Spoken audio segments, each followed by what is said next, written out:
اللهم صل وسلم على سيدنا محمد وعلى آله وصحبه الطيبين الطاهرين. السلام عليكم ومرحبا بكم كامل في قناة نسيم الروح للطبخ والحلويات، وإن شاء الله يلقاكم هذا الفيديو كامل في أحسن الأحوال.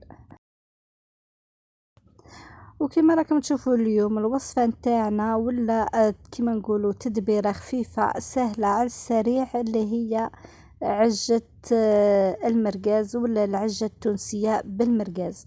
الوصفة هذه ما تديش وقت كبير، والمكونات تاعها متوفرة في كل بيت ما عدا المرقاز تقدري تستغني عليه. اللي حابة تعرف طريقة التحضير نقولها تبعي معي الفيديو للأخير وفرجة ممتعة للجميع.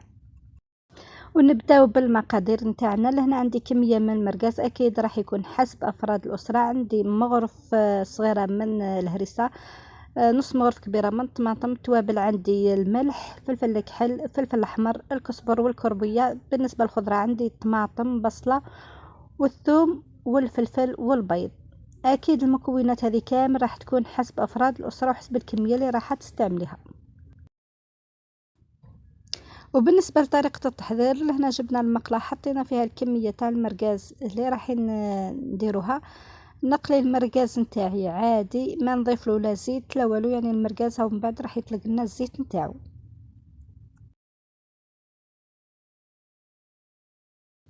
وبعد ما تقلى المرقاز نتاعي مليح، يعني نطيبوه عادي، رايحه نحيه من المقله ونحطوه في الصحن. وبالنسبه للزيت اللي طلقه لنا المرقاز، هذاك هو اللي رايحين نديرو به الشكشوكه ولا العجه نتاعنا.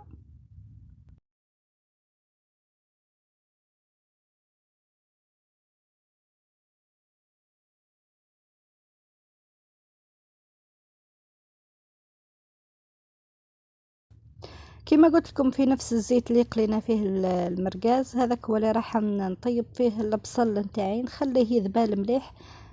كما راكم تشوفوا البصل قطعناه شكل صغير، نغطيه ونخليه حتى يذبال. لهنا بعد ما ذبال البصل نتاعنا راح نزيد الفلفل والثوم حتى هما نخليهم حتى يذبالوا مليح، ونكمل باقي المكونات اللي هي الطماطم المصبرة والهريسة والطماطم تاع الحب. هذه هي الكميه انا اللي درتها، ودائما الكميه نتاع الخضر اللي راح نديروها حسب افراد الاسره تاعك، تقدري تزيدي وتقدري تنقصي.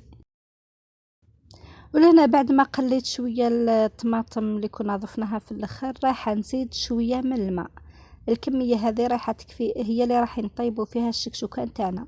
لهنا راح نزيد التوابل اللي هما كما قلت لكم فلفل الكحل والكرويه والفلفل الاحمر والكزبر، وبالنسبة للكركم إذا كان عندكم تقدروا تزيدوه، وبلا ما نساو الملح. وبالنسبة للحرور دائما حتى هي رايحين نتحكموا في الكمية نتاعها ولا في الذوق نتاعو.